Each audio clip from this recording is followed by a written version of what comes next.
सर्वांना जय भीम, जय महाराष्ट्र, जय हिंद, जय भारत.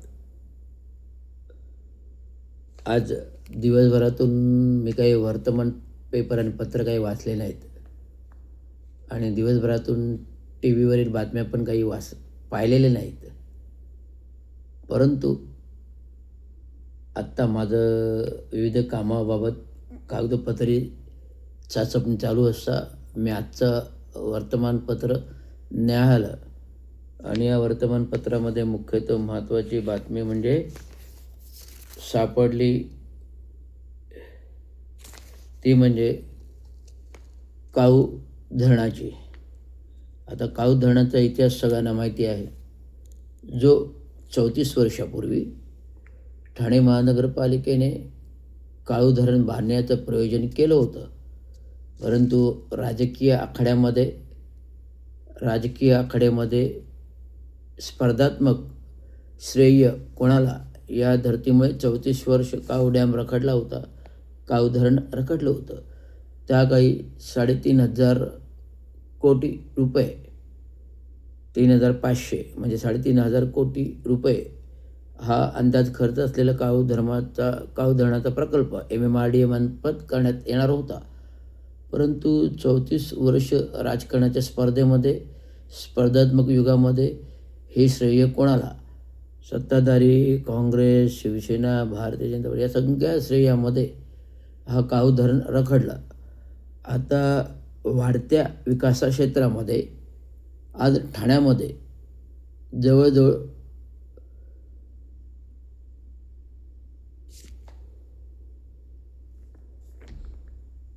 महाराष्ट्राची लोकसंख्या 13.5 कोटी आहे आणि ठाणे जिल्ह्याची 35 लाखच्या घरात आहे आणि ठाण्यामध्ये रोज 1 लाख ट्रॅफिक येतो आणि जातो. किती ट्रॅफिक येतो? 1 लाख ट्रॅफिक येतो आणि जातो.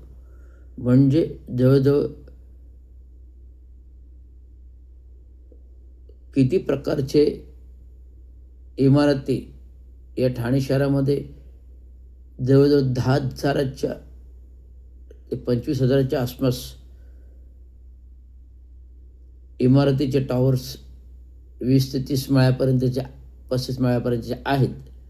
आणि आता नव्याने आपण उंची वाढवून 35 ते 40, 40 ते 45, 45 ते 50, 50 ते 60, 60 ते 65, 65 ते 70 मधल्यापर्यंत आज आपण विकास डेव्हलपमेंट घेऊन गेलेलो आहोत. परंतु या विकासाच्या स्पर्धेमध्ये उंची गगनचुंबी टॉवर बांधत असताना फायर सेफ्टीची, फायर फायटिंगची सुविधा नाही, फायर ब्रिगेडची सुविधा नाही, बेसिक इन्फ्रास्ट्रक्चरची सुविधा नाही. म्हणजे मलनिस्सारण वाहिन्यांचे प्रकल्पांचे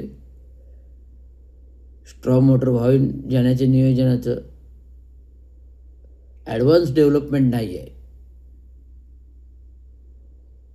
तात्पुरते ड्रेनेज पंपिंग स्टेशन आहेत, शौचालय आहेत, सेप्टिक टँक आहेत, पंपिंग स्टेशन्स आहेत, मलनिस्सारण केंद्र त्या विभागात त्या विकासकांनी बनवलेले आहेत आपल्या क्षेत्रामध्ये. परंतु मूलभूत जे ॲडव्हान्स टेक्नॉलॉजी आहे ती ठाणे शहरात नाही आहे. आणि हे ॲडव्हान्स टेक्नॉलॉजी म्हणजे अपग्रेडेशन व्हायला पाहिजे. म्हणजे त्या काही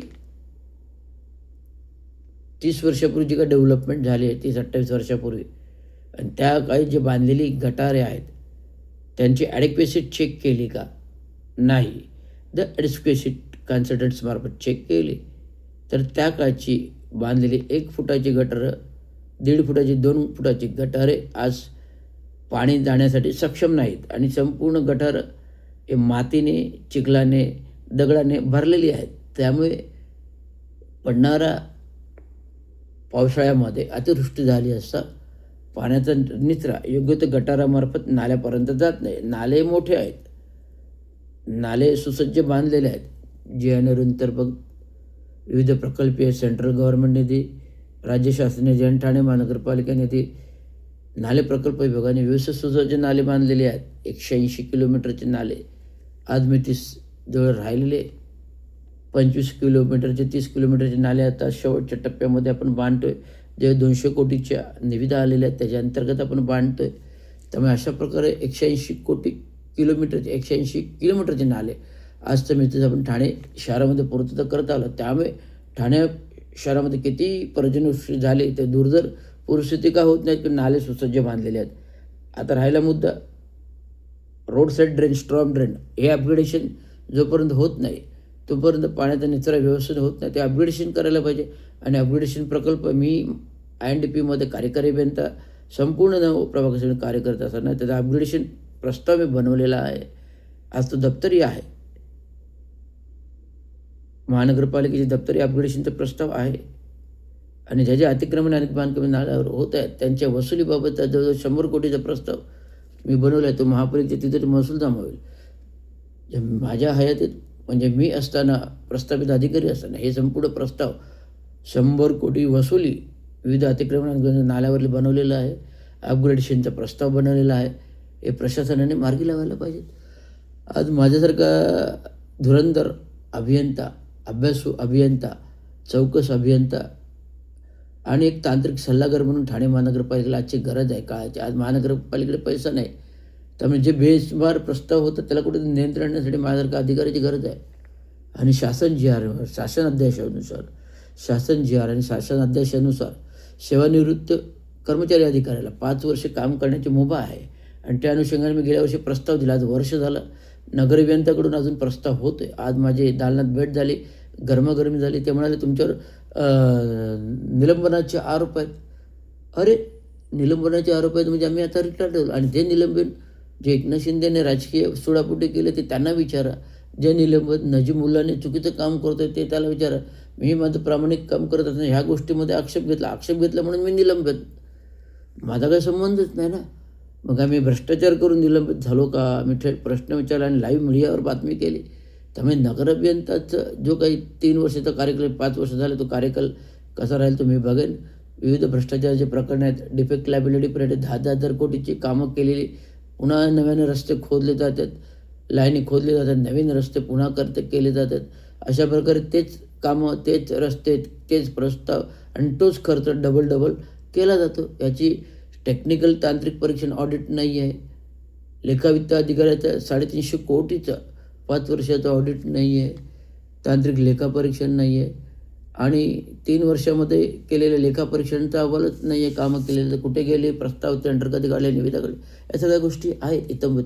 आता तो मुद्दा नाही आहे. पण मुद्दा आहे काळू डॅमचा. काळू डॅमचा मुद्दा मी मागच्या मार्चमध्ये विधानसभेत मांडला. विधानसभेत म्हणजे जितेंद्र आव्हाडांनी मांडला. हा जो प्रस्ताव प्रोफाईल मी व्हॉट्सअप ऑनलाईन सगळ्यांना पोहोचवला आणि तो प्रस्ताव काळू डॅमचा जितेंद्र आव्हाडांनी मांडला आणि एकनाथ शिंदेने त्यांना मंजुरी दिली. आणि काळू डॅम MMRDA मार्फत जिल्हाधिकाऱ्याच्या नियंत्रणात MMRDA मार्फत जिल्हाधिकाऱ्यांच्या सर्वेक्षणात तो प्रस्तावाचं काम चालू झालं. परंतु जवळजवळ काळू डॅम करताना जी गावे उद्ध्वस्त होतात,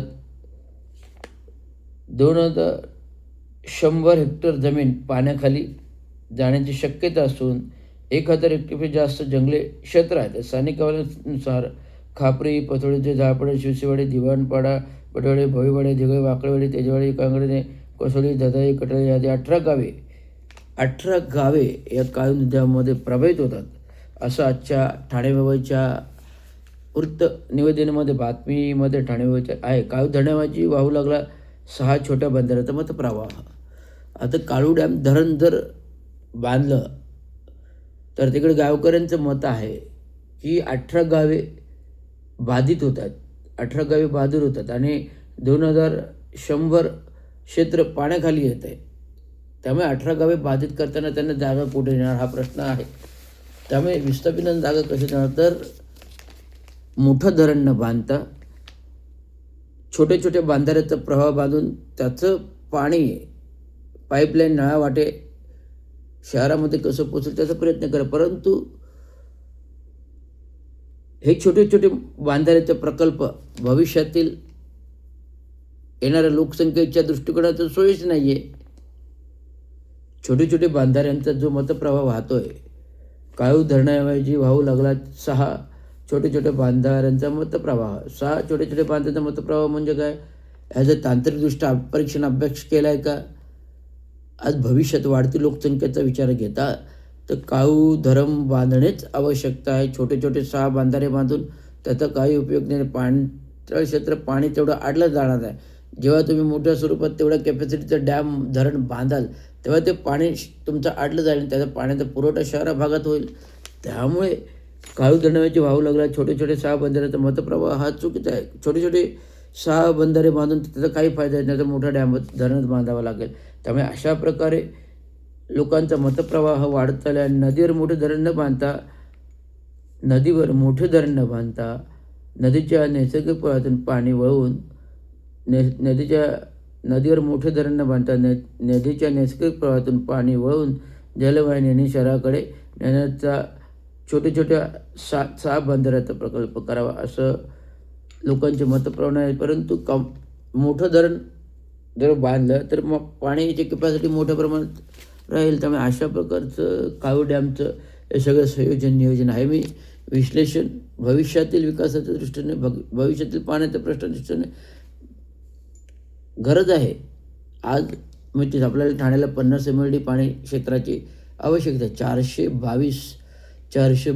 422 MLD पाणी आपल्याला आता येत आहे. तर अजून 50 MLD पाणी ठाणे शहराला पाहिजे. तेव्हा ठाणे शहराची ताण भागेल आणि भविष्यात काळू डॅम आला तर अजून उत्तम. त्यामुळे या धरणातलं पाणी इतर ठाणे नगरातल्या शहरांना पण पोचवता येईल. अशा प्रकारचं काळू डॅमचं जे आहे प्रोग्रेस रिपोर्ट मी तुम्हाला माहिती कळवली. एवढंच मला सांगायचं आहे. आता पुढे ठाण्यातील स्मार्ट पार्किंग धोरणाची वाट मोकळी. महासभेत शुल्कवाढीचा धोरण मंजुरीचा प्रस्ताव. अशा प्रकारे येणाऱ्या महासभेमध्ये बरेच प्रश्न आहेत आणि ते गाजणार आहेत. धन्यवाद. जय हिंद, जय महाराष्ट्र.